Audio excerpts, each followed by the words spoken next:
नित्यं ध्यायन्ति योगिना कामदं मोक्षदं चैव ओंकाराय नमो नमः। अविरल शब्द घनौघ प्रक्षालित सकल भूतल कलंका मुनिविरूपासित तीर्था सरस्वती हरतु नो दुरितम्। अज्ञानतिमिरान्धानान् ज्ञानाञ्जनशलाकया चक्षुरुन्मीलितं येन तस्मै श्रीगुरुवे नमः। परम गुरुभ्यो नमः। परम्पराचार्य गुरुभ्यो नमः। सकल कलुष विध्वंसकं श्रेयसां परिवर्धकं धर्म संबंधकं भव्य जीव मनः प्रतिबोधकारकमिदं शास्त्रं श्री तत्त्वार्थ सूत्र अपरनाम मोक्ष शास्त्र नामधेयम्। अस्य मूल ग्रंथकर्तारः श्री सर्वज्ञ देवास्तुदुत्तर ग्रंथकर्तारः श्री गणधर देवा प्रतिगणधर देवास् तेषां वचोऽनुसारमासाद्य श्रीमद् उमा स्वामी आचार्य देवैर्विरचितम्। मंगलम भगवान् वीरो मंगलम गौतमो गणी मंगलम कुंद कुंदाद्यो जैन धर्मोस्तु मंगलम। सर्वमंगल मांगल्यम सर्वकल्याणकारकम प्रधानम सर्वधर्माणां जैनं जयतु शासनम्। कोटिशतं द्वादशैव कोट्यो लक्षान्यशीतिस्रधिकानि चैव पञ्चाशदष्टौ च सहस्रसङ्ख्या मेतश्रुतं पञ्चपदं नमामि। अरिहन्तभासयत्तं गणकरदेवे गन्त्यं सम्मं प्रणमामि भक्तियुक्तो सुदनानमगो वयं शिरसा इच्छाई बनते सुदभक्तिकाओ सगो को दसालोचिम अंगो भंग पहिने पाहुने परियम्मि सुत परिमाणी हूँ पब गए चूलिया चेउ सुत थे चुइदम कायम सयानी काल मुंची में पूजे में वंदामी नमनसामी दुखो को कमको वो इलाओ सुगैम नम समाई मुंडम जिनगुण संपत्ति वो मज्जम नमोस्तु प्राणिक्षी स्वाध्याय विलायम सकल कर्म शार्दम भापूजा वंदना स्तव समितम श्री आचार्य भक्ति का सुगम करो। शुद्ध जलधि पारगेभ्या स्वपरमत विभावना पटुमतीभ्या सुचरित तपोनिधिभ्यो नमो गुरुभ्यो गुण गुरुभ्या शक्ति सुगुण समज्ञे पंचविहाचार करण संदर्शे शिष्यानुज्ञे कुशले धम्मायरि सदा वंदे गुरुभक्ति संयमेन या तरन्ति संसार सायरम घोरम छिन्नन्ति अट्ठकं मम जन्म मरणं न पावयन्ति ये नित्यं व्रतमन्त्रहोमनिरता ध्यानाग्निहोत्राकुला षट्कर्मा विरतास्तपोधनधना साधुक्रिया साधुः शीलप्रावरणा गुणप्रकरणाश्चन्द्रार्कतेजोधिका मोक्षद्वारकपाटपाटनभटा प्रीणन्तु मां साधुः गुरुवः पान्तु नो नित्यं ज्ञानदर्शननायकाः चारितारणौ गंभीरा मोक्षमार्गोपदेशका ईशाई बनते आयरी भक्ति का उसको को दसालोचिम समनानु समदंसन समचर जुतानम पंचविहाचारण मायरियाणम आयरादि सुदनानोपदेशाणम वज्जायाणम तीरण गुण पालन रयाणम सब सावनम सयानिच कालवंचे पूजे वंदावन मनसामी दुखो को कम को वैलाओ सुगैगम नम समाई वंडम जिनगुण संपत्ति को मोक्ष मार्गस्य नेतारम भेत्तारं कर्मभूप्रतां ज्ञातारं विश्वतत्त्वानां वन्दे तद्गुणलब्धये। भगवान महावीर स्वामी की, आचार्य उमा स्वामी महाराज की, आचार्य गुरुवर विद्यासागर मुनि महाराज की।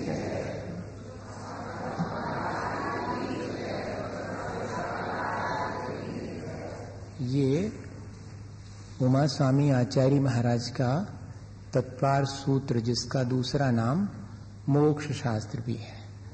इसके एक एक अध्याय को अपन रोज समझने की कोशिश करेंगे। कुल मिलाकर के 53 सूत्र हैं 10 अध्यायों में, और 10 अध्यायों में विषय क्या है? तो 7 तत्वों का प्ररूपण है। पहले, दूसरे, तीसरे और चौथे अध्याय में जीव तत्व का प्ररूपण है, 5वें में अजीव तत्व का है, 6वें में आश्रव का है, आश्रव का है, फिर उसके बाद बंध और संवर, इन दोनों का 8वें में वर्णन है, और फिर 9वें में निर्जरा का और 10वें में मोक्ष का।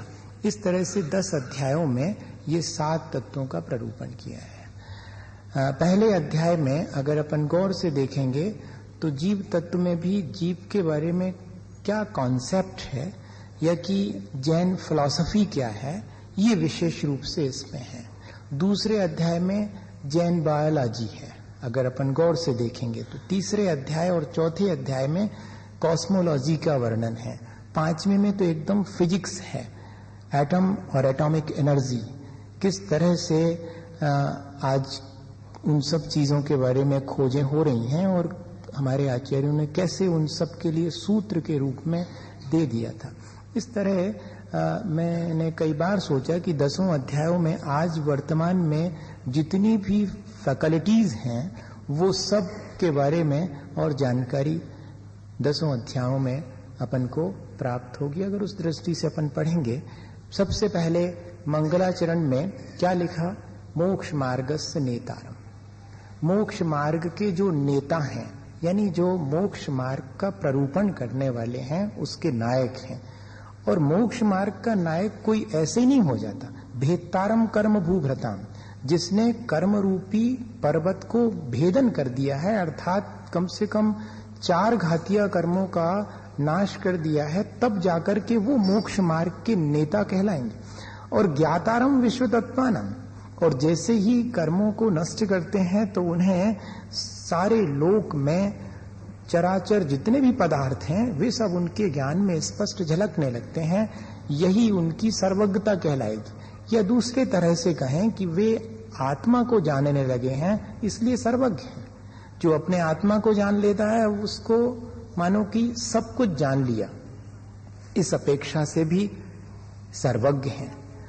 ऐसे भगवान को स्मरण करके जो मोक्ष मार्ग के नेता हैं, जिन्होंने कर्मों के पर्वतों को भेदन कर दिया है और जो सर्वज्ञ हैं, उनको हम प्रणाम करके क्यों प्रणाम कर रहे हैं? वंदे तद्गुण लब्धे, उनके जैसे गुणों की प्राप्ति के लिए उन्हें प्रणाम करके और ग्रंथ की शुरुआत करते हैं। ये ग्रंथ का मंगलाचरण है।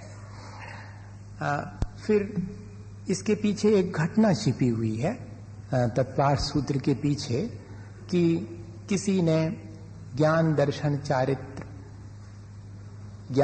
चारित्राणि मोक्ष मार्ग ऐसा लिखा, तब उसमें सम्यक शब्द जोड़ने वाला कोई एक व्यक्ति था। तब उसके लिए फिर पूरा का पूरा शिवभूति या इसी तरह का कोई शिव कुमार नाम का व्यक्ति जो मुनि बनकर के फिर उमा स्वामी महाराज ने उसके लिए ये पूरा का पूरा तत्वार सूत्र का प्ररूपण किया। ऐसी एक घटना भी इससे जुड़ी हुई है। तो सबसे पहला सूत्र दिया है कि सम्यक दर्शन ज्ञान चारित्राणि मोक्ष मार्ग। सम्यक दर्शन, सम्यक ज्ञान और सम्यक चारित्र, इन तीनों की एक रूपता का नाम मोक्ष मार्ग है। सम्यक दर्शन अकेला सम्यक ज्ञान, अकेला सम्यक चारित्र, यह मोक्ष का मार्ग नहीं है। न सम्यक दर्शन सम्यक ज्ञान दो मिलकर के भी मोक्ष का मार्ग है। ये तीनों अलग अलग या दो आपस में मिलकर के मोक्ष का मार्ग नहीं बनता। ये तीनों की एक रूपता ही मोक्ष का मार्ग कहलाएगी। तो सबसे पहले मोक्ष का मार्ग बताया और अंतिम में जाकर के कि मोक्ष क्या चीज है ये चीज बताई। पूज्यपाद स्वामी ने इसके बारे में जब शुरुआत की गई तो क्यों इस तरह की शुरुआत की गई होगी, इसके बारे में अपने मन से और व्याख्या करी है सर्वार सिद्धि में। वो लिखते हैं कि कोई भव्य जीव, निकट भव्य जीव किसी आचार्य भगवंत के चरणों में पहुंचा और उसने प्रश्न किया कि किम नु खलु आत्मने हितम स्यादिति वा। मेरे आत्मा का हित किसमें है? तो कहते मोक्षा, मोक्ष में। कस्य प्राप्ति उपायः भगवन। तब फिर उस मोक्ष में अगर मेरे आत्मा का हित है तो उसकी प्राप्ति का उपाय क्या है? तब फिर कहते सम्यक दर्शन ज्ञान चारित्राणि मोक्ष मार्गः, यह उस मोक्ष की प्राप्ति का उपाय है। ट्रिनिटी, तीनों की एक रूपता, दृष्टि की निर्मलता, आत्मज्ञान और आत्मलीनता। अपन दूसरी भाषा में कहना चाहें तो यह बात, जितनी हमारी दृष्टि निर्मल है, जितना हमें आत्मज्ञान है और जितना हम उसके माध्यम से अपने राग द्वेष से मुक्त होकर आत्मा में लीन होते हैं, तभी माना जाएगा कि अब हमारा मोक्ष मार्ग शुरू हो गया और हम मोक्ष की तरफ बढ़ने लगे हैं। इस तरह ये सम्यक दर्शन ज्ञान चारित्र की एक रूपता ही मोक्ष मार्ग है। तब फिर एक प्रश्न उठता है कि ये सम्यक दर्शन क्या चीज है? तो तत्वार्थ श्रद्धानम सम्यक दर्शनम, तत्व के अर्थ का श्रद्धान ही सम्यक दर्शन है। तत्व का श्रद्धान नहीं लिखा, तत्व के अर्थ का श्रद्धान सम्यक दर्शन है। 7 तत्वों को तो सभी जान लेते हैं, लेकिन जैसा भगवान ने उनका स्वरूप कहा है, उन पर उनके उस स्वरूप का वैसा ही श्रद्धान होना, यह तत्वार्थ श्रद्धान कहलाता है।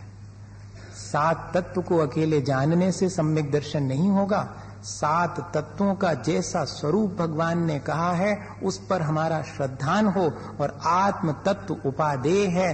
कौन तत्व हैं? आश्रय और निर्जरा, आश्रय और बंध वो हैं, संवर और निर्जरा उपादेय है। यह सारी बात जब हमारे श्रद्धान में आएगी तब उसका नाम है तत्वार्थ श्रद्धानम सम्यक दर्शनम। तत्वार्थ के श्रद्धान को सम्यक दर्शन कहेंगे। दृष्टि की निर्मलता किसे कहते हैं? तो जो जिस तत्व का जैसा स्वरूप है वैसा स्वरूप का हमें श्रद्धान हो। जीव है, ज्ञान ना देखना उसका लक्षण है, ठीक है, मुझे इस बात का श्रद्धान है। अजीब है, रूप रस गंध और स्पर्श से युक्त है, वो अजीब है। जिसमें चेतना नहीं है वो अजीब है, ऐसा हमें श्रद्धान है। इनफ्लक्स ऑफ कर्मास, कर्म कैसे निरंतर हमारे मन वचन काय और कषायों के माध्यम से हमारे भीतर इंटरमिगिल होते रहते हैं, एक क्षेत्रावगाह संबंध को प्राप्त होते रहते हैं, इसको कहेंगे आश्रव। और उनका बाइंड अप हो जाना, उनका हमारे आत्मा के साथ एक मेक हो जाना दूध पानी की तरह, यह बंध तत्व है। और जब कर्मों का आना हम अपने परिणामों के द्वारा रोक देते हैं, उसे संवर कहते हैं। और जो अज्ञानतावश हमने कर्म भीतर बांध लिए हैं, उनका हम पार्शियल डिसोसिएशन करते हैं। धीरे धीरे उनको अपने आत्मा से अलग करने की जो प्रक्रिया है उसका नाम है निर्जरा। और पूर्णतः कर्म से रहित जो अवस्था है वो है मोक्ष। अगर देखा जाए तो यह 7 ही स्थितियां हमारे लिए इस संसार में श्रद्धान करने जानने योग्य हैं। एक उदाहरण है इसका, आगे सूत्र आएगा स्वयं ही, मैं उसको यहीं पर डिफाइन करना पसंद करूंगा।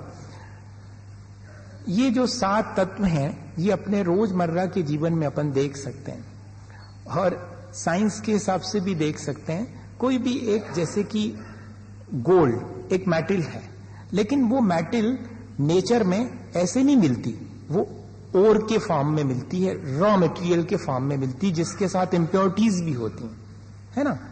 तो जब हम खदान से उसको निकाल के लाते हैं पत्थर के रूप में, और फिर उसके बाद ये जानना जरूरी है कि इसके भीतर इम्प्योरिटीज कौन सी हैं, फिर इम्प्योरिटीज का कॉज क्या है, किस वजह से इसमें इम्प्योरिटीज आई हैं, और वो इम्प्योरिटीज इसके साथ किस तरह से मिक्सअप हो गई, और अब नई इम्प्योरिटीज ना आए इसके लिए क्या इसमें सॉल्यूशन और रिएक्शन करना पड़ेगा, और फिर जो इम्प्योरिटीज इसमें हैं उनको कैसे हम इससे डिसोसिएट करेंगे, डिसइंटीग्रेट करेंगे, यह प्रक्रिया भी जरूरी है। और जब हमें प्योर मेटल उसमें से रिफाइनरी के बाद रिफाइन होकर के मिलती है, यही तो प्रक्रिया है। इसी तरह हमारी अपनी आत्मा भी अनादिकाल से कर्मों के संपर्क में मलिनता को प्राप्त हुई है।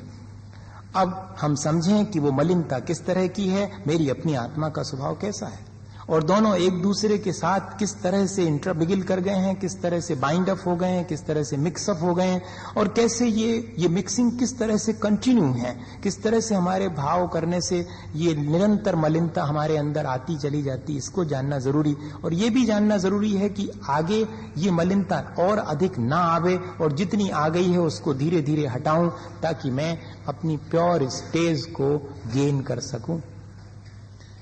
इतनी ही तो प्रक्रिया है, इसका श्रद्धान होना चाहिए।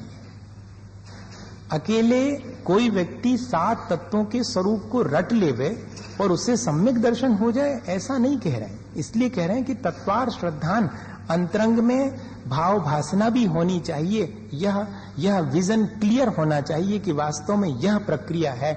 जैसे कि किसी को घड़ा कहें अपन, तो जैसे घड़े के बारे में ज्ञान है तो सबसे पहले घड़ा कहते ही अपने भीतर क्या आता है, ऐसा ऐसा होता है, वो कमरे के उस कोने में रखा हुआ है। घड़ा शब्द कहते ही घड़े के बारे में जो अंतरंग में हमारे अनुभूति हुई या कि ज्ञान हुआ या श्रद्धान हुआ, वही वास्तव में तत्वार्थ श्रद्धान में भी घटित करना पड़ेगा। जैसे अपन जीव सुनते ही अंतरंग में इस तरह का भाव आना चाहिए, तब जाकर के उसको कहेंगे कि हाँ तत्वार श्रद्धानम सम्यक दर्शनम।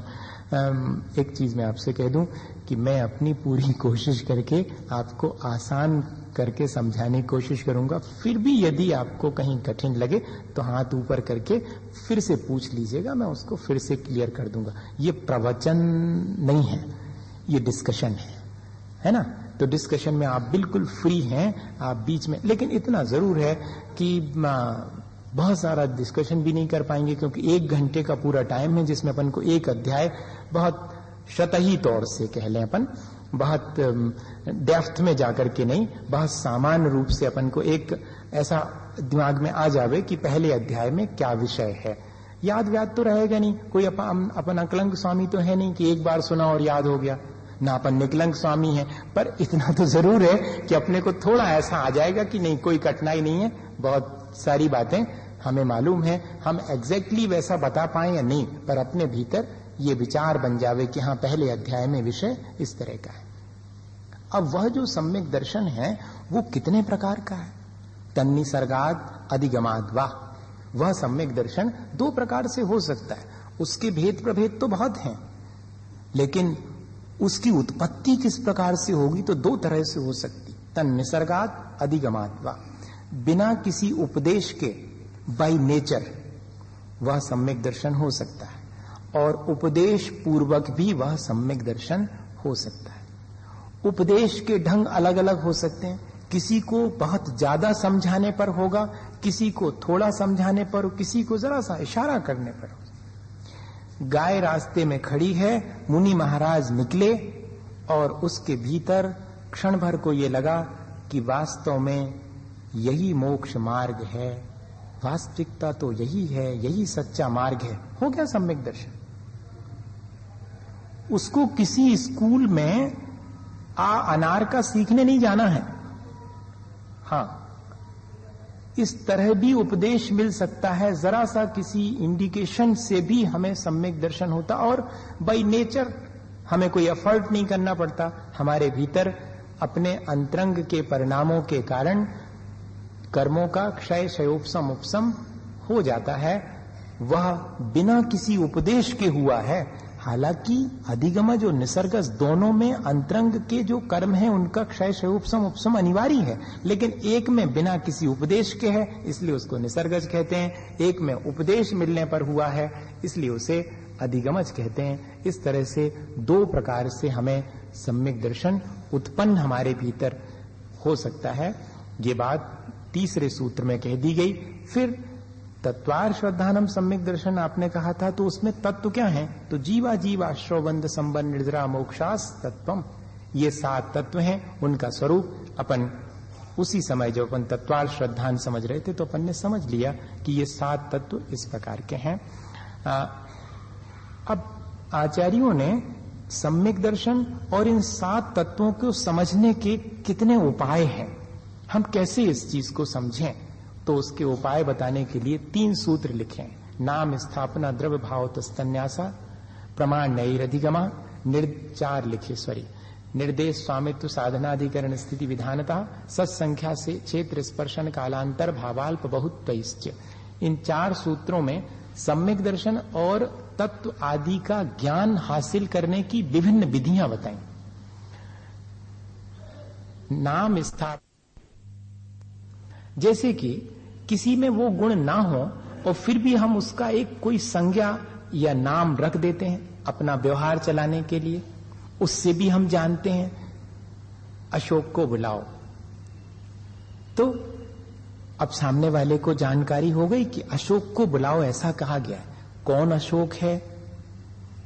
वैसे तो होना यह चाहिए कि शोका ना विद्यते यश सा शोका, जिसको कोई शोक नहीं हो वो अशोक कहलाएगा, लेकिन ऐसा तो नहीं है। ये तो सिर्फ नाम है, उसे शोक भी हो सकता है, उससे दुख भी हो सकता है, पर हमारा काम तो चल जाएगा। अकेले अशोक कहने से हम ट्रेस कर लेंगे उस व्यक्ति को 100 लोगों के बीच में कि ये है अशोक।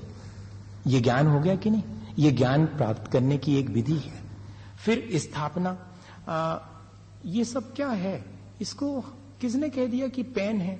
बस हमने मान लिया ये पेन है, ये घड़ी है। हमने इन सब चीजों में उस चीज की, अपनी बुद्धि में उसके साथ एक मेक कर लिया है कि यह चीज यह है। जैसे कि मूर्ति में हमने महावीर स्वामी ऐसी स्थापना कर दी, तो अब वो मूर्ति नहीं रह गई, वो हमारे लिए महावीर स्वामी हो गए। उसके माध्यम से हम स्थापना के माध्यम से भी भगवान से परिचय प्राप्त कर सकते हैं कि नहीं? हम स्थापना के माध्यम से चीज से परिचय प्राप्त कर सकते हैं कि नहीं? चीज का ज्ञान प्राप्त कर सकते हैं नहीं? बस ये स्थापना भी हमें ज्ञान प्राप्ति में एक कारण है। व्यवहार हमारा इससे आसानी से चल जाता है। और द्रव्य उसे कहते हैं कि जो आगामी काल में होने वाली स्थिति है या कि पहले हो चुकी है, उसको वर्तमान के साथ टैली करके और फिर कहना, यह कहलाता है द्रव्य निक्षेप। जैसे कि सेठ जी के छोटे से बेटे को भी, चूंकि वो आगे सेठ होगा इसलिए अभी से कह दिया सेठ जी आ गए, छोटे सेठ जी हैं।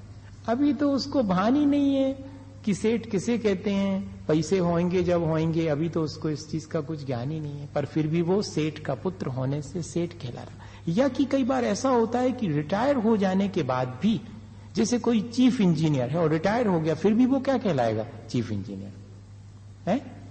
ये क्या चीज है? इस तरह जो हम व्यवहार करके उस चीज को जान लेते हैं, इसे कहते हैं द्रव्य निक्षेप। इसके माध्यम से भी हमने जान लिया व्यक्ति को, वस्तु को।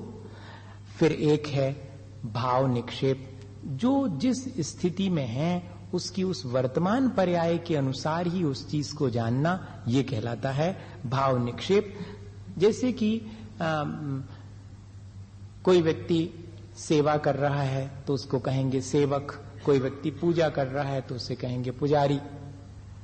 इस तरह हम उस व्यक्ति को जानते हैं कि नहीं जानते? भैया पुजारी जी हैं। अब पुजारी जी जब पूजा करेंगे तब कोई व्यक्ति उनको पुजारी कहेगा, लेकिन कोई कोई स्थिति ऐसी भी हो सकती है जिसमें कि हम जब वो खाना खा रहे हैं पुजारी जी, तब भी उनको पुजारी कह के बुला सकते हैं। ये द्रव्य निक्षेप है। अभी पूजा का कार्य नहीं कर रहे हैं पर करते हैं वे पूजा का कार्य, इसलिए जब नहीं कर रहे हैं तब भी उनको हम पुजारी के नाम से जान सकते हैं। बस ये प्रक्रिया है, जानने की 4 प्रक्रियाएं हो गई। नाम के द्वारा, स्थापना के द्वारा, उसकी पूर्व या कि आगामी पर्याय की अपेक्षा और वर्तमान पर्याय की अपेक्षा हम इस तरह से चारों विधियों के द्वारा उस वस्तु को आसानी से जान सकते हैं। फिर कह रहे हैं कि प्रमाण नयैरधिगमा, जो ज्ञान होता है वो 2 प्रकार से होता है, प्रमाण और नय के द्वारा। प्रमाण किसे कहते हैं? प्रमाण समग्र वस्तु के जानने का नाम है। वस्तु को उसकी समग्रता में, उसकी टोटलिटी में जानने का नाम प्रमाण है, और वस्तु को पार्शियली, रिलेटिवली जानने का नाम नय है। जब हम किसी वस्तु को उसकी समग्रता में, उसकी पूर्णता में जानते हैं तब वो कहलाएगा प्रमाण। और जब हम वस्तु के किसी एक अंश को सापेक्ष रूप से कथन करके जानते हैं या कथन किए जाने पर जान पाते हैं, उसे कहते हैं नय।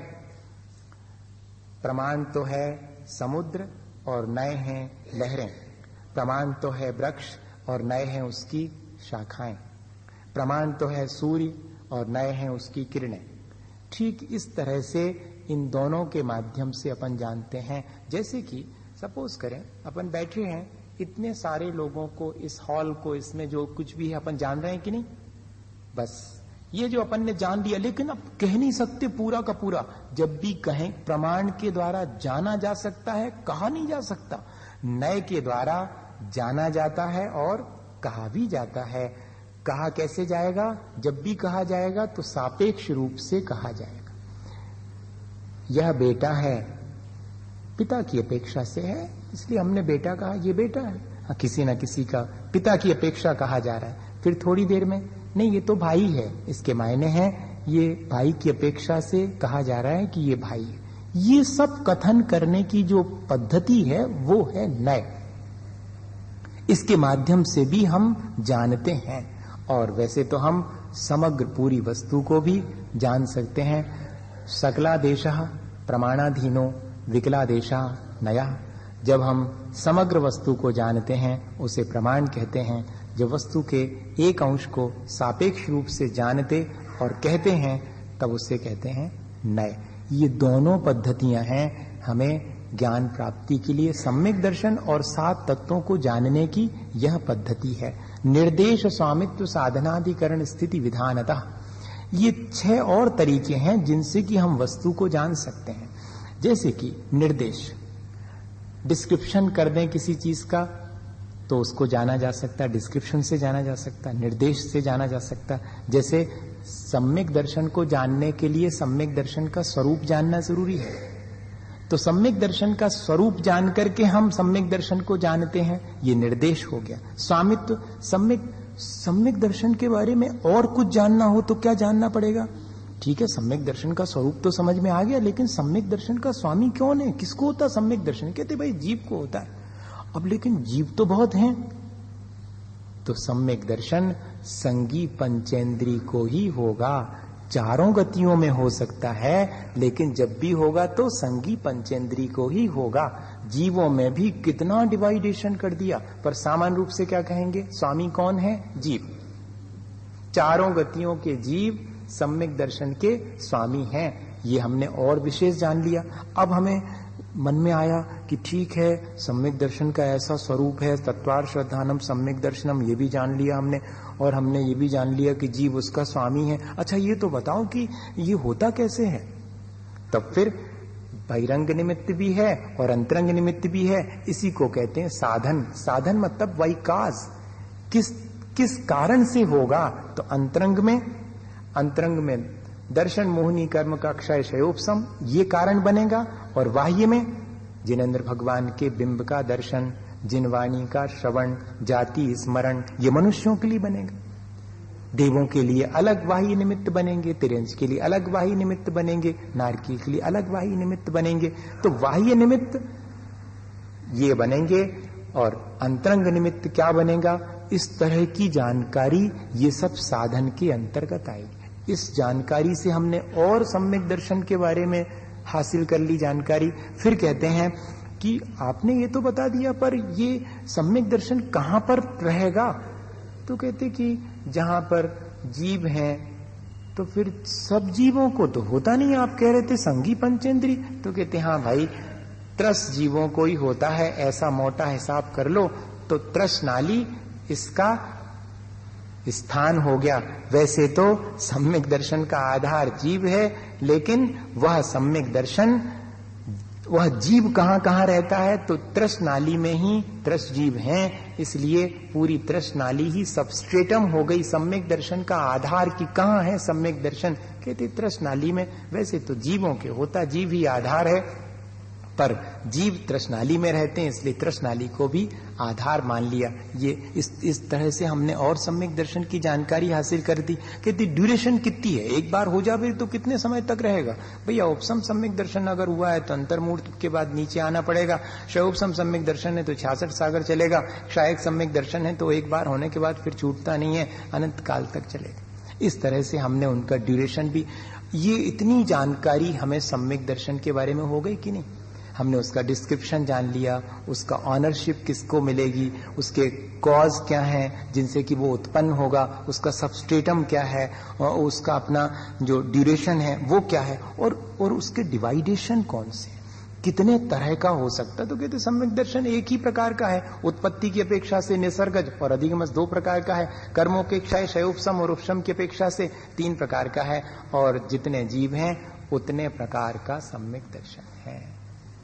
इस तरह से जो है हम सम्यक दर्शन अकेले के बारे में जानना चाहें तो इतनी चीजें हम इस विधि के द्वारा जान सकते हैं। इसी को और डिटेल में, इतने से काम नहीं चला तो उनने थोड़ा और डिटेल कर दिया। पहले प्रमाण और नय के द्वारा बता दिया, फिर उसमें और डिटेल कर दिया, अब और डिटेल कर रहे हैं कि सत्संख्या क्षेत्र स्पर्शन कालांतर भावाल्प बहुत्वैश। एक उदाहरण समझाऊंगा और सारी चीज क्लियर हो जाएगी। घबराना नहीं कि बड़ा कठिन है, ऐसा नहीं। कठिन तो प्राप्ति करना कठिन है, समझना कोई बहुत कठिन चीज नहीं है। ये तो क्षयोपशम का काम है। थोड़ी सी सावधानी रखेंगे, अभ्यास करेंगे तो समझ में आएगा। एक उदाहरण से जल्दी समझ में आएगा। सत के मायने है एग्जिस्टेंस, एग्जिस्टेंस अस्तित्व जिसको कहेंगे। सत किसी भी चीज का होना। जब वो चीज होएगी नहीं तो उसके बारे में जानेंगे कैसे? तो उसका होना जरूरी है। जानने के लिए उस चीज का होना, उसकी प्रेजेंस जरूरी है, उसकी एग्जिस्टेंस जरूरी है। तो सबसे पहले सत, फिर संख्या। हम जिस चीज के बारे में जानते हैं तो उसकी क्वांटिटी भी जाननी जरूरी है, उसकी एग्जिस्टेंस, उसकी अपनी क्वांटिटी संख्या, वो कहां पर है, उसका क्षेत्र, और कहां तक रहेगी, कब कहां रहेगी, ये इसको बोलते हैं स्पर्शन। त्रिकाल गोचरम स्पर्शनम। पहले कहां थी, आगे कहां रहेगी, वर्तमान में जहां पर है वो तो प्लेस कहलाएगा, वो तो क्षेत्र कहलाएगा। स्पर्शन आगे और पीछे, और फिर कितने समय तक, टाइम क्या है उसका, और इंटरवल क्या बनेगा बीच का। जब जैसे सम्यक दर्शन कोई ले लो, सम्यक दर्शन है कितने प्रकार का है ये भी जान लिया, कहां कहां मिलेगा, पहले कहां था, आगे कहां तक चलेगा, काल की अपेक्षा से कितने काल तक रहेगा, कौन सा सम्यक दर्शन, एक जीव की अपेक्षा से और बहुत सारे जीवों की अपेक्षा से, ये सारी चीज, और अंतर बीच में गैप कितना पड़ेगा, एक बार सम्यक दर्शन होने के बाद दूसरी बार कब सम्यक दर्शन होगा, ये जानकारी भी हासिल करनी जरूरी है। अगर सम्यक दर्शन के बारे में आप जानना चाह रहे हैं तो उसको भी बताते हैं कि अंतर के माध्यम से जानते और भाव के माध्यम से किस सम्यक दर्शन में किस तरह के भाव होंगे, ऐसा जान सकते हैं। 3 अवस्थाएं हैं, एक क्षयोपशमिक है, एक औपशमिक है, और एक क्षायक। क्षायक सम्यक दर्शन में क्षायक भाव, उपशम सम्यक दर्शन में औपशमिक भाव, और क्षयोपशम सम्यक दर्शन में क्षयोपशमिक भाव। ये भाव की अपेक्षा से सम्यक दर्शन की जानकारी हो गई। अल्प बहुत, कौन से सम्यक दृष्टि कितने हैं, रेसिप्रोकल, उनका अपना अनुपात कितना रहेगा, सबसे कम कौन से हैं, तो उपशम सम्यक दृष्टि सबसे कम है, उससे असंख्यात गुणे, संसार में रहने वाले चौथे गुण स्थानवर्ती क्षायक सम्यक दृष्टि हैं, उससे असंख्यात गुणे क्षयोपशमिक सम्यक दृष्टि हैं, उससे अनंत गुणे सिद्ध भगवानों को भी क्षायक सम्यक दर्शन है। तो अनंत हैं क्षायक जो सिद्ध हैं वे। इस तरह से एक अल्प बहुत कहलाता है। अल्प बहुत मतलब रेसिप्रोकल कम, क्या कहेंगे उसको, कंपेरिजन, उनको कंपेयर कर रहे हैं अपन। अब एक उदाहरण ले लें। मान लो आपको कोई चीज लेनी है, आपको पेन खरीदना है, अपन दुकानदार के पास जाते हैं, जल्दी समझ में आ जाएगा। दुकानदार वो एडजेल वाला पेन मिलेगा क्या? हाँ है। तो देखिए ऐसा है कि हमको, अब वो एडजेल का यूज करते हैं इसलिए हम कोई कंपनी का वो नहीं कर रहे हैं, नहीं तो आप ये समझे कि एडजेल का क्यों कह रहे हैं, और वो अपने पास में वैसे ही रहता है, वो बार बार देखने में आता है तो ध्यान आ गया। तो वो एडजेल वाला पेन है क्या आपके पास? हाँ है। तो देखिए ऐसा नहीं, हमको एक वेग नहीं चाहिए, हमको बहुत चाहिए। आपको ज्यादा क्वांटिटी मिलेगा कि नहीं मिलेगा? हाँ, संख्या हमको बहुत सारी संख्या में चाहिए, बहुत अच्छा है। तो क्या आपकी इसी दुकान पे मिलेगा? हम वैसे 10 किलोमीटर दूर रहते हैं उधर मानसरोवर में, क्या वहां भी आपका कोई दुकान है क्या? वहां पर मिल सकता है क्या? हमको ज्यादा क्वांटिटी में चाहिए। हाँ वहां भी मिल सकता है, हमारी एक दुकान वहां पर भी है। देखिएगा लेकिन ऐसा है कि क्या हम कभी इस शहर से बाहर जाएंगे तो क्या वहां भी आपकी इस कंपनी का हमें सामान मिल जाएगा? हाँ वहां भी मिल जाएगा, हमारे डीलर वहां पर भी है। ये स्पर्श हो गया, एक मोटा हिसाब है। क्षेत्र तो जिस दुकान पर हम खड़े हैं वो, और दूसरी जगहों पर जहां पर उसकी ब्रांचेस हैं वो सब स्पर्शन। फिर अच्छा एक चीज और बता दीजिएगा कि आपके यहाँ पर मिलता तो है, लेकिन कब से कब तक आपकी दुकान खुली रहेगी अगर हमें लेना हो तो देखिए इतनी ये तो ठीक, बहुत अच्छा है कि आपकी दुकान तो हमारे टाइम से ठीक खुली रहती, लेकिन एक चीज और बताइएगा कि किस दिन बंद रहती है टोटल। हाँ, अंतर भी तो पता नहीं, तो हम उस दिन आए बेकार में परेशान हो तो इंटरवल, अब उस दिन तो हमारी बिल्कुल क्लोज रहती है। ठीक है, तो देखिएगा ये सब बातें तो हो गई, लेकिन आपका रेट क्या है? इकट्ठा लेना है, देखिए इकट्ठे लेने में तो आपका कुछ ना कुछ तो भाव अलग होगा, आपके रेट अलग होंगे। रेट के मायने भाव भी है, अपने यहाँ तो परिणाम है, वहां भाव के मायने रेट है। आप कितने में लगाएंगे तो वही तो जानते हैं अपन, और फिर बाद में कहते हैं कि देखिएगा ये जो रिफिल वाले हैं वो इतने रख दीजिएगा, ये इंक वाले इतने रख दीजिएगा, ये जरा हाँ ये इतने रख दीजिएगा, ये 4 प्रकार के पैक कर दीजिए, हो गया अल्प बहुत। रेसिप्रोकल, ये इतने, ये इतने, ये इतने, ये इतने। इस तरह से हमने किसी भी चीज के बारे में, ये तो बहुत सांसारिक सी चीज है, ऐसे ही अपन 7 तत्व और सम्यक दर्शन आदि पर भी इसको घटित करके देख सकते हैं। ये 8 ही चीजें हैं जिनके माध्यम से हम सारी चीजों को जान सकते हैं, या एक चीज के बारे में सारा कुछ जान सकते हैं। इसके उपाय इतने हैं। अब कहते हैं कि जानने के लिए 5 ही ज्ञान हैं। प्रमाण 5 प्रकार का है। ज्ञान या प्रमाण कहो, बात एक ही है, वह 5 प्रकार का है। मति श्रुता अवधि मनः पर्याय केवलानि ज्ञानम तत्प्रमाणे। मति ज्ञान, श्रुत ज्ञान, अवधि ज्ञान, मनः पर्याय ज्ञान और केवल ज्ञान, यह 5 प्रकार के ज्ञान हैं, इसे ही प्रमाण कहते हैं। अब पूरी चर्चा प्रमाण की चलेगी, सिर्फ एक सूत्र आखिरी में बोलेंगे और वो होगी नए की चर्चा, प्रमाण और नए।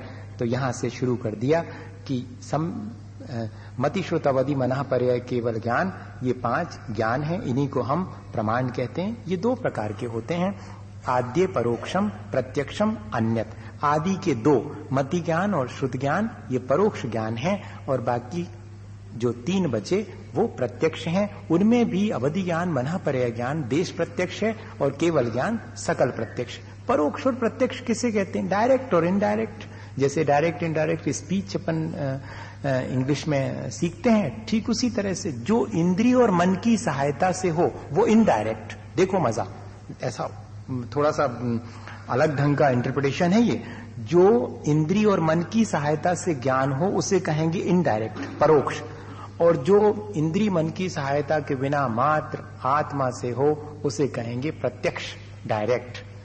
विदाउट एनी मीडिया, बिना किसी माध्यम के, किसी इंद्रिय और मन का आलंबन लिए बिना जो ज्ञान हो रहा है वो कहलाएगा प्रत्यक्ष। और हमें आंख ठीक हो तो देख पाएंगे, आंख ठीक है और अंधेरा है तो भी नहीं देख पाएंगे, लाइट भी चाहिए।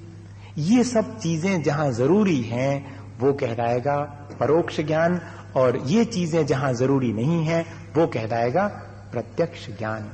अब मति ज्ञान और श्रुत ज्ञान तो परोक्ष है और बाकी ज्ञान प्रत्यक्ष है। अब मति ज्ञान किसे कहेंगे? बहुत सामान्य सी चीज है जो सेंस ऑर्गन से होता है, जो अपने मन से हम चीजों को जानते हैं विचार करके, वो सब मति ज्ञान कहलाएगा। मति ज्ञान के द्वारा जाने गए पदार्थ के बारे में विशेष जानने की प्रक्रिया को श्रुत ज्ञान कहते हैं। इसके उदाहरण आचार्य महाराज बहुत सामान्य सा उदाहरण देते हैं। सामने पानी पड़ा हुआ देखा, क्या चीज है? पानी। ये क्या हो गया? मति ज्ञान। ये पानी कहां से आया?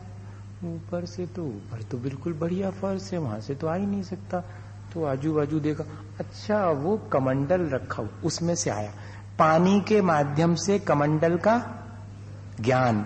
इसी तरह अर्थ से अर्थांतर की प्राप्ति का नाम श्रुत ज्ञान। एक पदार्थ से दूसरे पदार्थ का ज्ञान हासिल कर लिया, इसी को कहेंगे श्रुत ज्ञान। अपन को इस तरह रोज पता नहीं लगता और हो जाता है। जैसे कि ये तो इसको देख करके पेन किसका है? ये तो महाराज जी का है, ये हो गया। पेन दिखाई पड़ा यहां पर, और पेन भी जान लिया और किसका है ये भी जान लिया। दोनों एक साथ हो गए, अपन को पता नहीं लगता कि कैसे हो जाते हैं। और इतने ही नहीं, इसमें ये जो पेन कह दिया, इसमें भी 4 प्रक्रियाएं हैं मति ज्ञान में। अपन अभी पढ़ेंगे कि किस तरह से हमें ये ज्ञान हो जाते हैं। मति ज्ञान और श्रुत ज्ञान किसे कहेंगे? जब वो सम्यक दर्शन के साथ हों तभी मति ज्ञान श्रुत ज्ञान कहलाएंगे, और अगर ये मिथ्यात्व के साथ हों तो कुमति और कुश्रुत कहलाएंगे। ये ध्यान रखना, ये आगे वाले उसमें आएगा, पर थोड़ा सा यहीं पर समझने की कि मति ज्ञान श्रुत ज्ञान इसका मायना है कि सम्यक दर्शन के साथ ही होने वाले हैं ये ज्ञान, मति ज्ञान और श्रुत ज्ञान। और जो परोक्ष हैं वे ये तो दो हो गए, मति ज्ञान श्रुत ज्ञान, और जो प्रत्यक्ष हैं वे प्रत्यक्ष बाद के 3 हैं। अब मति स्मृति संज्ञा चिंता विनिबोध इत्यनर्थांतरम। मति ज्ञान के और भी सिनोनिम्स हैं। मति ज्ञान को मति भी कह सकते हैं, स्मृति भी कह सकते हैं, संज्ञा चिंता और अभिनिबोध भी कह सकते हैं। मननात् मति, स्मरणात् स्मृति, संज्ञानम संज्ञा, चिंतनम चिंता, अभिनिबोधा अभिनिबोधनम अभिनिबोधा। परिभाषाएं तो इस तरह से बनाई हैं। किसी भी चीज को अंतरंग में हमारे जानने की सामर्थ्य तो सब में समान है, लेकिन जब हम किसी चीज को अपनी बुद्धि से जानते हैं, स्मरण में लाते हैं, बार बार उसका प्रयोग करते हैं और उस पर विचार करते हैं, विशेष रूप से जानते हैं, ये सब स्टेप हैं, लेकिन ये सब मति ज्ञान के ही हैं। इसलिए ये सिनोनिम्स हैं। मति ज्ञानावरण का शयोपसम होने पर ही ये सारी चीजें होती हैं, इसलिए इनको पर्यायवाची शब्द कहा गया। तदिंद्रिया अनिंद्रिय निमित्तम, वो जो मति ज्ञान है इंद्रिय और अनिंद्रिय, अनिंद्रिय के मायने हैं मन, और इंद्रिय मतलब सेंस ऑर्गन, जो अपने 5 इंद्रियां हैं। जिसके 1 इंद्रिय है उसको अपनी 1 इंद्रिय से होगा, जिसके 2 हैं उसको 2 से होगा, अपने को 5 है इसलिए 5 से ज्ञान होगा अपने लिए, और मन है अपने तो वो अरे एक्स्ट्रा एक पावर और आ गई, पर होगा जब भी तो मति ज्ञान इंद्रिय और मन की सहायता से ही होता है। अब मति ज्ञान कितने स्टेप में होता है, एक बड़ी इंटरेस्टिंग चीज है कि कैसे अपन को, ये तो अपन ने कह दिया कि ये पेन है, लेकिन इसमें कितनी प्रक्रिया से अपन गुजरे हैं। सबसे पहले अवग्रह होता है, विषय विषयी सन्निपात अनंतरम यद ज्ञानम तत् अवग्रह। जैसे ही हमारी आंख इस चीज के कांटेक्ट में आई, ये एक सबसे पहले तो दिखाई पड़ता है, सबसे पहले तो एक सामान्य आभास होता, फिर उसके बारे में जो जानने का विकल्प होता, वो जो, या सामान्य रूप से अपन ये कहें कि सबसे पहले हमें इसका सामान्य अवलोकन हुआ, और उसके बाद जो सबसे पहला ज्ञान हुआ इसका, वो कहलाएगा अवग्रह। ये नीली सी कोई चीज है, लेकिन नीली है ये क्या चीज है, ऐसा क्वेश्चन मन में आया, इसको कहेंगे ईहा। अवग्रह में तो लंबी सी नीली चीज है, लेकिन फिर क्या चीज है, इस तरह का क्वेश्चन मन में उठा। ये सब हो चुका था अपने मन में, तब अपन एकदम झट से कहते थे पेन, क्योंकि बहुत अभ्यास होने की वजह से। लेकिन जब किसी नई चीज को देखते हैं तब सबसे पहले सफेद सी दिख रही है, क्या होना चाहिए, और सफेद तो जो है बगुला भी होता है, और सफेद तो झंडा भी हो सकता है, क्या होना चाहिए। तो फिर बड़े कंसंट्रेशन के साथ देखते हैं और निर्णय ले लेते हैं, उसको बोलते हैं अवाय। और कुछ नहीं, टेक्निकल शब्द हैं, पर होती ये प्रक्रिया है, क्वेश्चन होता है, फिर उसके बाद में कोई ना कोई उसके कैरेक्टरिस्टिक प्रॉपर्टीज देख करके और निर्णय ले लेते हैं कि ये चीज होनी चाहिए। और फिर अब कालांतर में विस्मरण नहीं होगा, जब भी उसको देखेंगे तो ध्यान आ जाएगा कि ये चीज है, इसको कहते धारणा। ये अपन को कितना अभ्यास है कि देखते ही साथ पेन, बल्कि जबकि अपन ने इसमें कितनी प्रक्रिया की है। सबसे पहले इसको सामान्य रूप से देखा है, फिर उसके जानने का विकल्प मन में आया है, बहुत सारे अंदर कैरेक्टरिस्टिक प्रॉपर्टीज डिफ्रेंशिएट करने वाली, पेंसिल नहीं है पेन है, किताब नहीं है पेन है। क्यों, दोनों को किताब कहा जा सकता था अगर किसी को पेन के बारे में नहीं मालूम हो कि पेन क्या होता और किताब क्या होती। कितना हमने उसके बारे में और उसके कैरेक्टरिस्टिक प्रॉपर्टीज के माध्यम से, और आगे नहीं भूलेंगे। ये सब सारा का सारा मति ज्ञान है, और इससे अपना पूरा संसार चलता है मति ज्ञान के द्वारा। जितना भी अपने कांटेक्ट में चीजें आती उनको अपन इसी के द्वारा जानते हैं, ये मति ज्ञान है। इसके और भी बहुत से भेद हैं, 336 भेद हो जाते हैं, और अपन सोच भी नहीं पाते हैं कि इतना अपन जानते हैं। 12 प्रकार की चीजें हैं, बहु बहुविध क्षिप्रा निश्रुतानुक्त ध्रुवाणाम सेतराणाम। ये 12 प्रकार से मति ज्ञान होता है। कैसे? बहु, बहुत, मोर एंड मैनी, बहुत चीजों का ज्ञान, ये बहु अवग्रह कहलाएगा। और इससे उल्टा एक चीज का ज्ञान, बहुत प्रकार की चीजों का ज्ञान, ये बहुविध अवग्रह। एक प्रकार की चीज का ज्ञान, ये एक विध अवग्रह है। बहु फिर बहुविध, तो बहु के उल्टे एक और बहुविध के उल्टे एक विध, ठीक है ना। Many and more, one, many kind, one kind, हो गया एक विध और बहुविध। फिर क्षिप्र, क्विकली, कई बार अपन चीजों को बहुत जल्दी से जान लेते हैं, देखते ही साथ अपन को उन चीजों का, तो ये क्विक नॉलेज हो गया। फिर किसी को बहुत धीरे धीरे, स्लोली, बहुत सनही सनही ज्ञान होना, ये कहलाएगा अक्षिप्र। फिर कई बार ढकी हुई चीजों को भी जरा सा देख करके अपन पूरी चीज के बारे में जान लेते हैं। जरा सी किसी ने बात कही और अपन ने उसकी पूरी बात जान ली, ये कहलाएगा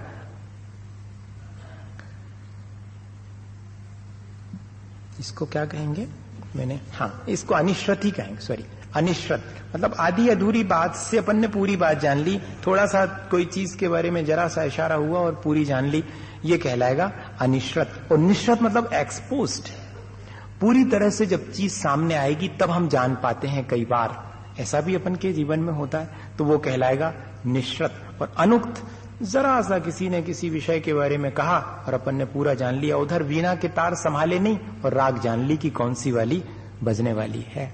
ये इस तरह का भी ज्ञान होता, उसको कहेंगे अनुक्त। और जब पूरी बात आप कहेंगे, देखो भैया, कई बार अपन कहते ना कितनी जल्दी जल्दी आपने कहा और हमने समझ लिया, और कई बार अपन कहते नहीं धीरे धीरे कहो फिर समझ में आएगा। कई बार इस तरह से भी अपन कहते हैं कि जरा सी बात किसी ने कही, हाँ बस ठीक ठीक समझ गए, और कई बार हमारे समझ में नहीं आया, आप पूरी बात बताओ। ये उक्त और अनुक्त, इस तरह से ही तो अपने लिए ज्ञान होता है। और फिर ध्रुव और अध्रुव, एक बार जिस चीज का जितना ज्ञान हो जाता है कंटिन्यू वैसा ही बना रहता, कई लोगों को घटती बढ़ती भी हो जाता, उसी को ध्रुव और अध्रुव कहते हैं। महाराज क्या करें, पढ़ते हैं और शाम तक तो भूल ही जाते। अब ये क्या है? अपना अध्रुव अवग्रह है। अपन ने किसी भी चीज को जितनी मात्रा में जाना था उतना ही वो कांस्टेंट बना नहीं रहा, बाद में कम होता चला गया, या कभी कभी बढ़ भी जाता है उस चीज के बारे में। दोनों ही चीजें लेंगे ध्रुव अध्रुव में। और दूसरा अर्थ भी लिया है, जानने की अपेक्षा से लिया है, चीजों की अपेक्षा से। जो चीजें स्टेबल हैं उन चीजों को जानना वो ध्रुव अवग्रह कहलाता, और जो चीजें बिल्कुल क्विकली अपने सामने से पास आउट हो जाती उनको जानना ये अध्रुव अवग्रह कहलाता। पहाड़ इत्यादि को जानना ध्रुव अवग्रह कहलाएगा। और ट्रेन और ये जो स्पीड में चलने वाले वाहन हैं उनको अपन ने, या बिजली चमकी उसको जान लिया कि बिजली चमक गई, ये सब ज्ञान जो है वो अध्रुव अवग्रह कहलाएगा। 12 प्रकार से ये होता है।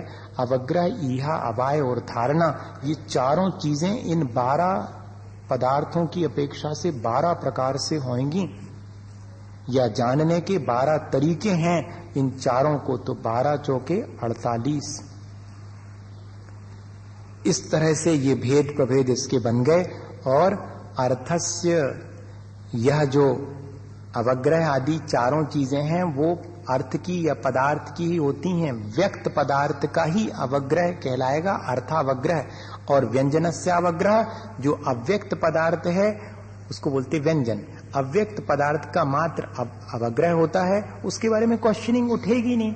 कोई भी चीज अपने संपर्क में थोड़ी देर को आई, फिर उसके बारे में क्वेश्चन ही नहीं उठ पाया, तब तक वो गायब हो गई, तो सिर्फ अवग्रह ही हुआ। जैसे कि एक नया मिट्टी का घड़ा लेकर आए, उस पर किसी ने 2-3 बूंद पानी की डाली, डालते ही साथ वो गायब हो गई। अब क्या क्वेश्चन उठेगा?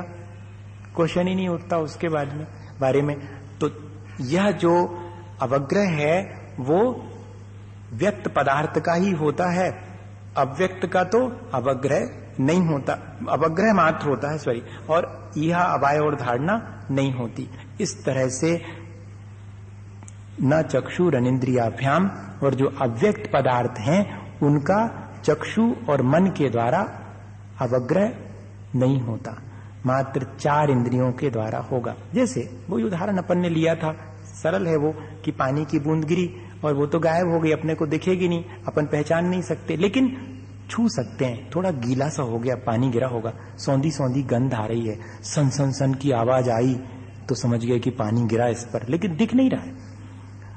तो चक्षु के द्वारा अव्यक्त पदार्थ का अवग्रह नहीं हो सकता, और मन के द्वारा, क्योंकि अव्यक्त पदार्थ को हम, जो हमारे सामने दिखाई नहीं पड़ रहा है, जिसको हमने देखा ही नहीं, हमारे कांटेक्ट में नहीं आया, उसके बारे में क्या विचार करेंगे। जो चीज कांटेक्ट में आती है, अभी आई हो या पहले आई हो, उन सब का मन के द्वारा विचार किया जा सकता, लेकिन अव्यक्त का चक्षु और मन दोनों के द्वारा अवग्रह भी नहीं होता। इस तरह से अगर अपन देखें तो जो अपन ने कहा था कि 336 भेद बन जाएंगे, 12 प्रकार के पदार्थ हैं, अवग्रह, अवाय, धारणा और 5 इंद्रिय और मन, टोटल गुणा करें अपन 12, 4 और 6 तो 288 हो जाते हैं। ये हो गया अर्थावग्रह। और व्यंजन का अवग्रह तो सिर्फ अकेला अवग्रह ही होता है, यह अवाय और धारणा नहीं होती, इसलिए 4 में से 1, और 12 प्रकार के पदार्थ हैं तो 12 इंटू 12 इंटू 1, और फिर चक्षु इंद्री और मन से नहीं होगा, यानी 4 इंद्रिय से होगा तो into 4, 12 into 1 into 4 is equal to 48। 288 और 48 जोड़ो, जुड़ा जुड़ा आया वो तो 336 आएंगे, उसमें तो कोई बात ही नहीं, पहले से जुड़ा हुआ है।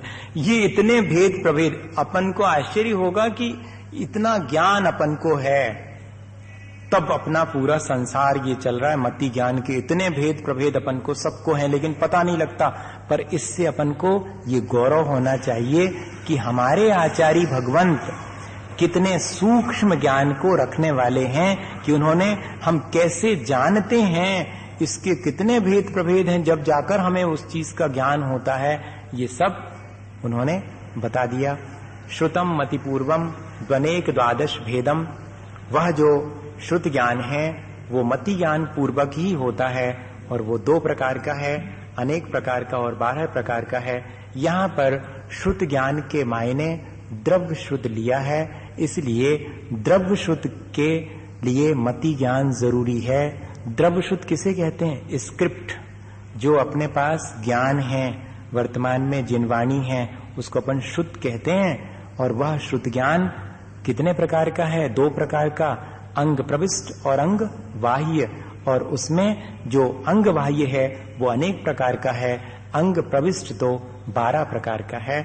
इसलिए इसको श्रुत ज्ञान को 2 प्रकार का, अनेक प्रकार का और 12 प्रकार का कहा गया।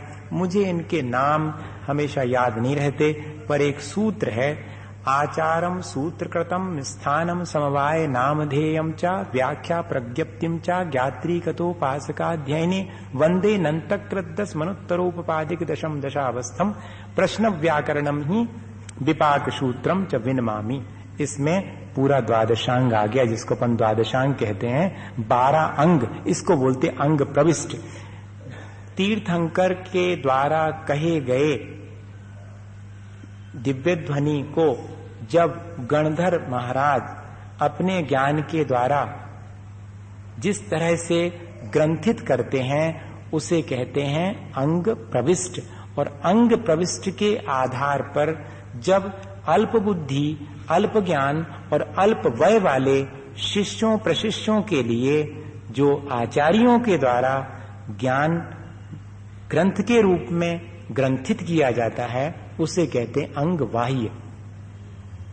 समझ में आया कि नहीं? गणधर महाराज के द्वारा जो कुछ भी ग्रंथित किया गया वो अंग प्रविष्ट, और उसके आधार पर आचार्यों के द्वारा हम अल्प बुद्धि वालों के लिए जो ग्रंथ बनाए गए वो सब अंग बाह्य। आज वर्तमान में दिगंबर मान्यता के अनुसार अंग का ज्ञान शेष नहीं रहा, जो भी अपने पास ज्ञान है वो सब अंग बाह्य है।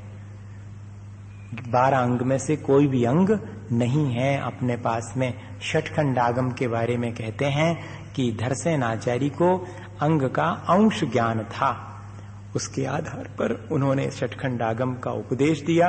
और फिर पुष्पदंत भूतबली जो महान आचार्य हुए आज से 2000 साल पहले, उन्होंने उसको षटखंडागम के 180 सूत्रों के रूप में सुरक्षित रखा है। पर उसे भी हम अंग ज्ञान नहीं कहेंगे।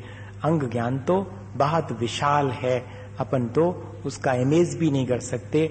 आचार्य महाराज ऐसा कहते हैं कि ये मानो आज जितना अपने पास ये श्रुत ज्ञान है वो तो एक बूंद की तरह है और अंग ज्ञान समुद्र की तरह है। इतना है अंग प्रविष्ट, इतना विशाल है द्वादशांग श्रुत ज्ञान। तो अंग बाह्य के तो अनेक भेद हैं, लेकिन अंग प्रविष्ट के 12 भेद। 12वें वाले भेद में भी 5 भेद हैं। जो दृष्टि प्रवाद नाम का 12वां अंग है उसमें परिकर्म, सूत्र, प्रथमानुयोग, चूलिका और पूर्वगत ऐसे 5 भेद हैं और उसमें पूर्व के 14 भेद हैं। तो बार बार अपने सुनने में आता ना 11 अंग 14 पूर्व, 11 अंग 14 पूर्व, तो ये यही कहलाएगा। 11 अंग पूरे के पूरे और 12वें अंग में 5 भेदों में से एक पूर्वगत नाम का भेद है, उसके 14 भेद हैं। तो इस तरह से उसको 11 अंग 14 पूर्व बोलते हैं। इतना मेरे ख्याल से शुद्ध ज्ञान के बारे में पर्याप्त है, क्योंकि अपने को थोड़े से सूत्र और हैं, 1 घंटे में तो पूरा हो नहीं पाएगा। 3-4 मिनट बाकी बचे हैं, 15 मिनट और लगेंगे अभी अगर अपन स्पीड में चलेंगे तो, और धीरे धीरे चलेंगे तो आधे घंटे लगेगा। भूख ऊँक लगाई हो तो बता देना। हाँ, वैसे कोशिश करूंगा, होना तो चाहिए 1 घंटे में ही, थोड़ा स्पीड ज्यादा हो जाएगी। मति ज्ञान और शुद्ध ज्ञान के बारे में अपन ने पूरी बात समझ ली शॉर्ट में। भव प्रत्योवधिर देव नार का नाम। 2 प्रकार का अवधि ज्ञान होता है, भव प्रत्यय अवधि ज्ञान और गुण प्रत्यय या कि क्षयोपशम निमित्त वाला।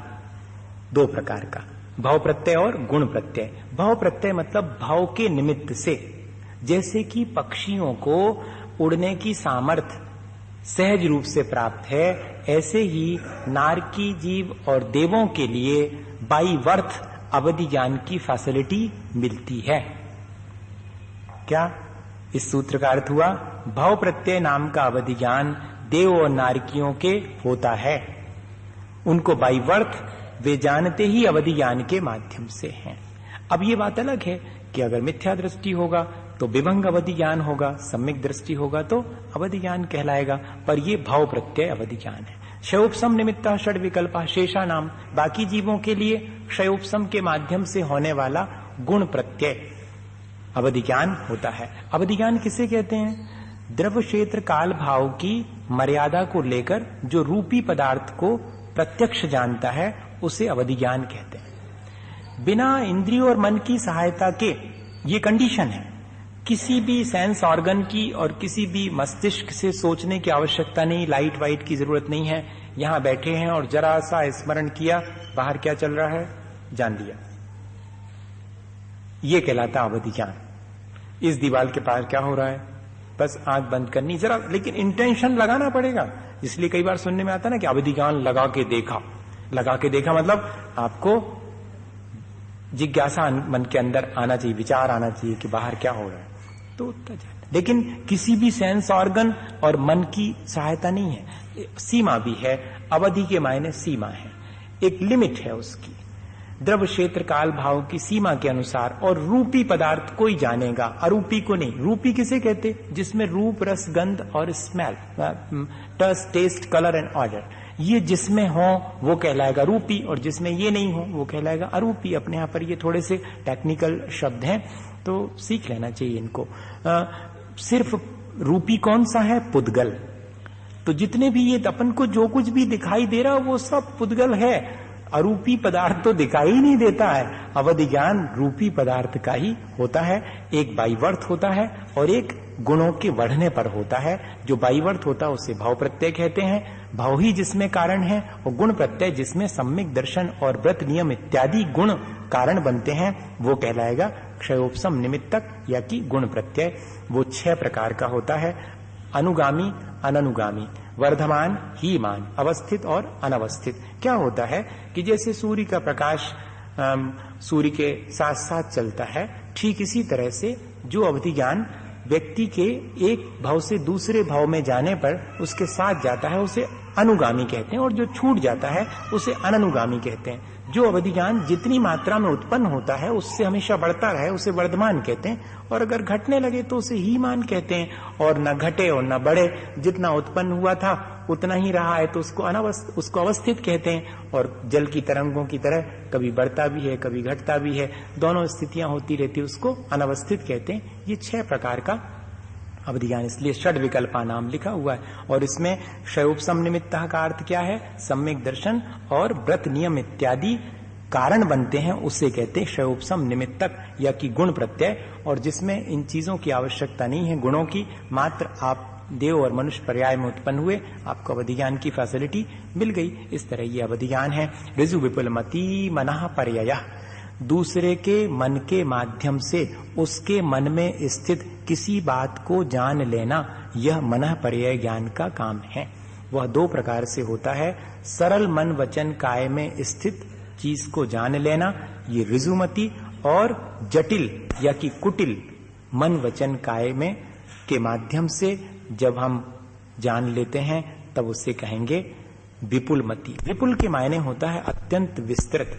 दूसरे के मन में स्थित सरल और कुटिल दोनों प्रकार की बात को जान लेना।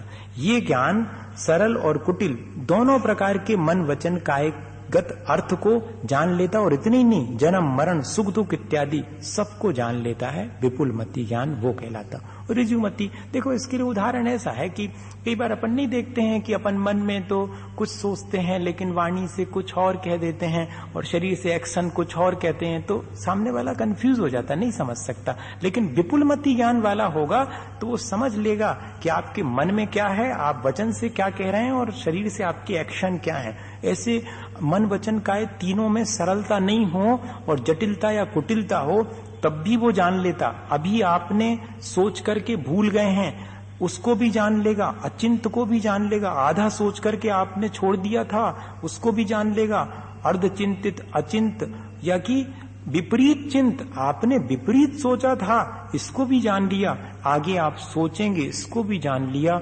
ये सब जो है दूसरे के मन के आलंबन से, जो इसको टेलीपैथिक एक तरह से कम्युनिकेशन कहेंगे अपन ये। और अवधि ज्ञान को क्लैवरेंस कहते हैं आज की भाषा में, अगर अपन समझना चाहें तो। पर आज किसी को भी मनः पर्यय ज्ञान नहीं हो सकता, ये ध्यान रखना।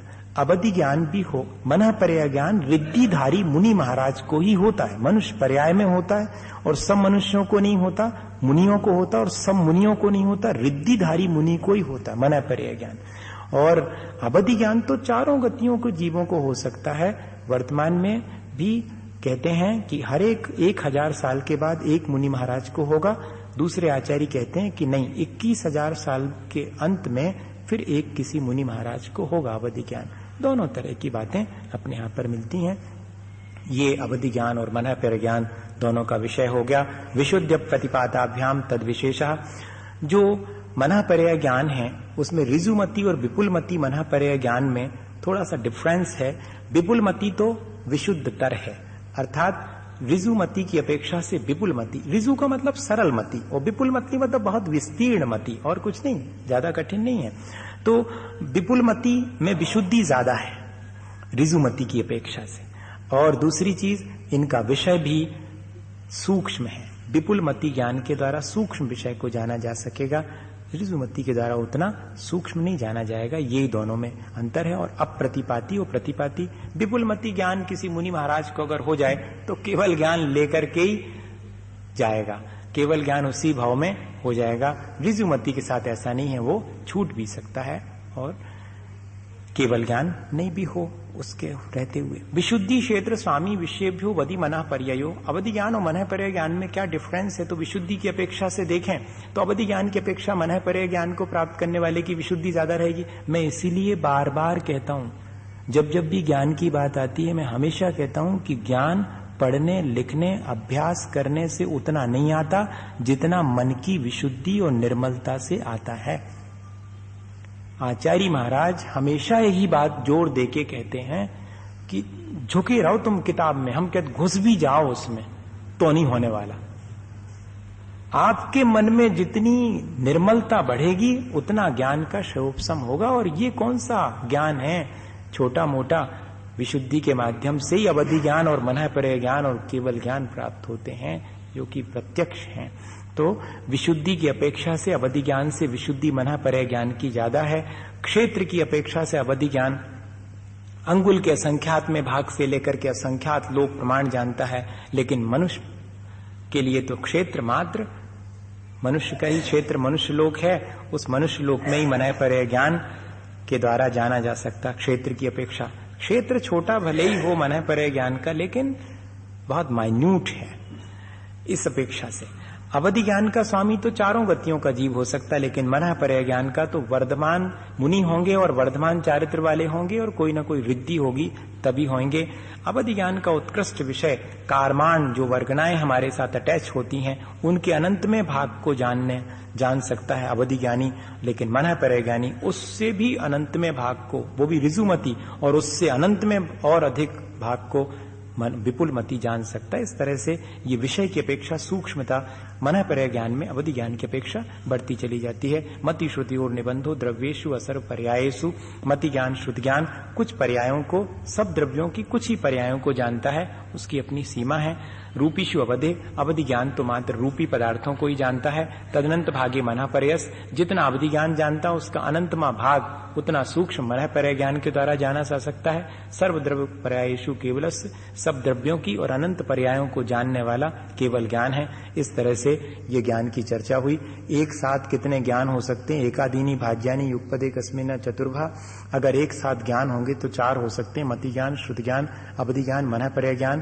तीन होंगे तो मति ज्ञान, श्रुति ज्ञान, अवधि ज्ञान, या मति ज्ञान, श्रुति ज्ञान और मन पर्याय ज्ञान। दो होंगे तो मति ज्ञान, श्रुति ज्ञान। एक होगा तो केवल ज्ञान, अकेला मति ज्ञान नहीं। एक अगर एक ज्ञान है तो केवल ज्ञान, दो हैं तो मति ज्ञान श्रुति ज्ञान, तीन है तो मति ज्ञान श्रुति ज्ञान अवधि ज्ञान, या मति ज्ञान श्रुति ज्ञान मना पर्याय ज्ञान। चार हैं तो मति श्रुत अवधि और मना पर्याय चारों हो सकते हैं। मति श्रुता अवधियो विपर्ययश्च, मति ज्ञान, श्रुति ज्ञान और अवधि ज्ञान ये विपरीत भी हो जाते हैं। मिथ्यात्व के साथ अगर हों तो ये विपरीत हो जाते हैं, सम्यक दर्शन के साथ सम्यक रहते हैं। बाकी मना पर्याय ज्ञान तो सम्यक दृष्टि को ही होता है और केवल ज्ञान तो सम्यक दर्शन के बिना होगा ही नहीं, इसलिए उनमें विपरीतता आने का सवाल नहीं। विपरीतता आ सकती तो मति ज्ञान, श्रुति ज्ञान और अवधि ज्ञान में आती है। कैसे आ जाती? सदसतोर अविशेषाद्य द्रक्षोपलब्धेरुन्मत्तवत्, जैसे कोई व्यक्ति शराब पी लेता है तो वास्तविकता से भ्रमित हो जाता है, कभी माँ को माँ भी कह देता, कभी माँ को बहन भी कह देता, कभी बहन को माँ भी कह देता, इस तरह गाफिल हो गया। ठीक इसी तरह से जब हमारा ज्ञान मिथ्यात्व से ग्रसित होता है तब वो वस्तु को, वास्तविकता को न जान करके और विपरीत अन्यथा रूप से जानने लगता है। इसी प्रकार मति ज्ञान, श्रुति ज्ञान और अवधि ज्ञान के बारे में है। इस तरह ये प्रमाण की चर्चा पूरी हुई। नैगम संग्रह व्यवहार ऋजु सूत्र समविरूढ़ भूता नया। अब जानने के तो 5 भेदों को अपन ने जान लिया और अब कथन करने के लिए जिनका आलंबन लिया जाता है वो कहलाते हैं नए हैं। वो नए 7 प्रकार के हैं। वैसे हमारे यहाँ आचार्यों ने 2 प्रकार के कहे, निश्चय नय और व्यवहार नय। अध्यात्म की भाषा में, सिद्धांत की भाषा में द्रव्यार्थिक नय और पर्यायार्थिक नय। जो द्रव्य को विषय बनाए वो द्रव्यार्थिक, जिसका विषय पर्याय है वो पर्यायार्थिक नय, या जो आत्मा को विषय बनाए, शुद्ध द्रव्य को विषय बनाए वो निश्चय नय, और जो विभिन्न प्रकार के भेद प्रभेद को कथन करे वो व्यवहार नय। इस तरह से ये 2 नयों का भेद किया। यहाँ पर विशेष रूप से 7 प्रकार के नय कहे गए। संग्रह, नैगम, व्यवहार, ऋजु सूत्र, नहीं मैंने गलत, सॉरी मैं सोच रहा हूं मैं ठीक बोल रहा हूं। नैगम, संग्रह, व्यवहार, ऋजु सूत्र, शब्द, समविरूढ़ और एवं भूत, ये जो है वो 7 नए हैं। थोड़ी सी हड़बड़ी हो गई ना समय देख करके, हड़बड़ी में तो ज्ञान का स्वरूप देखो, ज्ञान का स्वरूप सम होने पर भी अगर आप भयभीत हैं या हड़बड़ी में हैं गायब हो जाएगा। इतना सा तो ज्ञान है अपन का, भी बहुत विशुद्धि चाहिए उसके लिए। नैगम नय, जो विचार लौकिक रूढ़ी में या कि सामान्य व्यवहार में देखने में आता है वो कहलाता नैगम। जैसे कि अपन लोग सामान्य रूप से क्या कहते हैं, चावल पकाते हैं और कहते हैं भात पका रहे हैं। तो क्या भात पकता है कि चावल पकता है? लेकिन चलता क्या है? ऐसे ही चलता। आयरन कराने जा रहे हैं, कोई पूछे कहाँ जा रहे हैं, बंबई जा रहा हूं। अरे जा रहे हैं आयरन कराने के लिए और कह रहे हैं बंबई जा रहे हैं, सामान लगा रहे हैं और कह रहे हैं बंबई जा रहे हैं। लेकिन वह कथन करने की शैली है, वो भी सही है। अधिकारी हुआ नहीं है, लेकिन उसे नहीं हुए अनिष्पन्न कार्य को भी निष्पन्न के समान जो कथन करने की पद्धति है वो नैगम नय की है, वह भी सही है। संग्रह की अपेक्षा जो विचार भिन्न वस्तु या व्यक्ति को सामान्य तत्व के आधार पर एक रूप में संकलित कर लेता है वो कहलाता है संग्रह। जैसे कि बिल्टी आई है, अब बिल्टी आई है तो उसमें जितना भी सामान दुकान में आपकी जिस तरह की दुकान है उसका सारा सामान उस बिल्टी में खोलेंगे तो डिफरेंट, लेकिन संग्रह के रूप में क्या कहेंगे, सेना कह दिया तो संग्रह हो गया, अब सब प्रकार की सेना आ जाएगी। जीव कह दिया तो सब संग्रह हो गया, त्रस स्थावर भी आ गए और स्थावर के भेद प्रभेद और त्रस के भेद प्रभेद सब आ गए जीव अकेले कहने से। ये कहलाएगा जैसे हम आपको कह दें कि सामान्य रूप से कि सब जीव हैं, तो अब जीव में सब आ गए। ये संग्रह नय के कथन करने की पद्धति है। ये सिर्फ कथन करने की पद्धति है, हर जगह अपन अलग अलग ढंग से इसका उपयोग करते हैं। एक उदाहरण से अपन को सारी चीज एकदम क्लियर हो जाएगी। थोड़ा सा समझ लें। व्यवहार ने जो विचार संकलित वस्तु का व्यवहारिक जो प्रयोजन है उसके अनुसार पृथक्करण करता है। थोड़ी सी परिभाषा मैं सोचता हूं कि आपको याद में रहे। वैसे तो सामान्य रूप से जो भेद करे उसे व्यवहार करते हैं, पृथक पृथक करके। जैसे कि एकदम समझ में नहीं आता कि जीव, तो भेद कर दिया कि देखो भाई स्थावर जीव, त्रस जीव, नहीं त्रस में हमें समझ नहीं आया तो कहते 2 इंद्रिय जीव, 3 इंद्रिय जीव, 4 इंद्रिय, ऐसा भेद करते चले गए जहां तक संभव है, वो सब कहलाएगा व्यवहार। ऋजु सूत्र जो विचार भूत भविष्य का ख्याल न रख के सिर्फ वर्तमान का विचार करता है, वो सब वर्तमान का ज्ञान जो है वो ऋजु सूत्र नय की अपेक्षा से बनेगा। और जैसे कि ये बहुत काम में आने वाली चीज है ऋजु सूत्र ने, किसी व्यक्ति ने पहले व्यसनी था और व्यसन छोड़ दिए, आप अभी तक उसको व्यसनी मानोगे क्या? नहीं, उसकी वर्तमान पर्याय देखो। हो सकता है कि व्यसनी हो और मुनि महाराज बन जाए, तो क्या आप उस मुनि महाराज में भी व्यसनीपना देखोगे क्या? नहीं। अब क्यों? अब तो वो छोड़ चुका वो सब चीजें। वर्तमान पर्याय उसकी जो है उसकी अपेक्षा से कथन करेंगे तो वो ऋजु सूत्र नय। शब्द नय है जो विचार शब्द प्रधान होता है, कितने भी शाब्दिक धर्मों की अपेक्षा से वो कथन करता है और अर्थ भेद की कल्पना भी कर लेता है, लेकिन समान अर्थ वाले सब शब्दों को एक साथ स्वीकार कर लेता है।